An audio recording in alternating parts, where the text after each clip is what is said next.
আপনাকে রিজিক নিয়ে এত পেরেশান হওয়া যাবে না। আপনার রিজিক যা আছে আপনি সেটা পাবেন।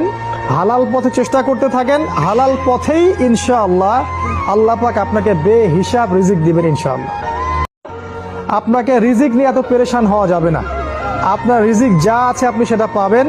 হালাল পথে চেষ্টা করতে থাকেন, হালাল পথেই ইনশাআল্লাহ আল্লাহ পাক আপনাকে বেহিসাব রিজিক দিবেন ইনশাআল্লাহ।